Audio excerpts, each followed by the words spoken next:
Hi, my name is Vivi, and today I'm gonna talk about what makes our identity and how to answer the question, who am I?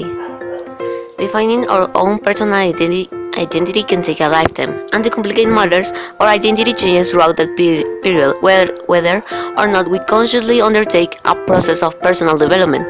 So, what do we mean by personal identity, and how can we answer the question, who am I? The answer is more than just our given name. Of course, it is much deeper than that. It is a question about our personality and more. There are some obvious factors that we know from the outset just by looking at our circumstances, that we are male or female, whether we are young, middle-aged, or old. I consider that several elements influence in our identity, but the best way to know who we are and what make our personality is our family. My parents met in 1997 and got married in 1998. Since then, two families became one, and everything I know was born. Now that you know something about your family and the people who have always been with you, you can start a self-knowledge, and not only about the day you were born or the place, but also where have you been and your interests. I was born in 1999 in Guatemala. Since I remember, my dad took me to swimming classes, ballet, and also guitar.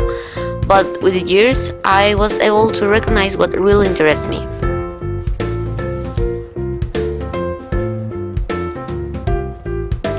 My family, but most important my grandparents, have always been there for me. In every birthday, recital, and when I need someone to take care of me. This is also an important element because each time we said we belong to one of those groups, we identify with them and adopt some of the behaviors and beliefs of the wider group.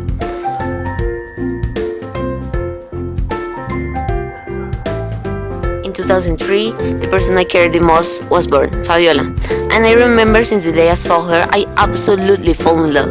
Knowing who we care about also makes our personality.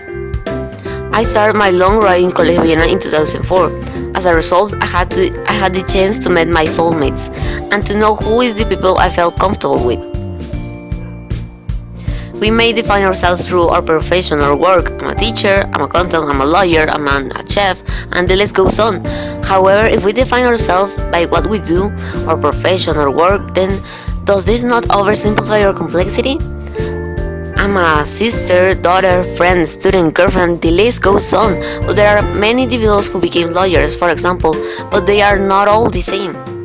Our identity surely is more than the general identity of the groups we are part of, and more than what we do is how we behave and the roles that we adopt. We can talk about what our cultures, traditions, interests, and styles are, but need to remember that our identity is who we are and not what we do. So, for example, I can say that in one hand I'm altruistic, adventurous, ambitious, but in the other hand I'm also shy, susceptible, and impatient. So everything we are, doesn't matter if it's good or bad, is what makes us unique. The values are the best way to know someone, so we should start with that. Created using Powtoon.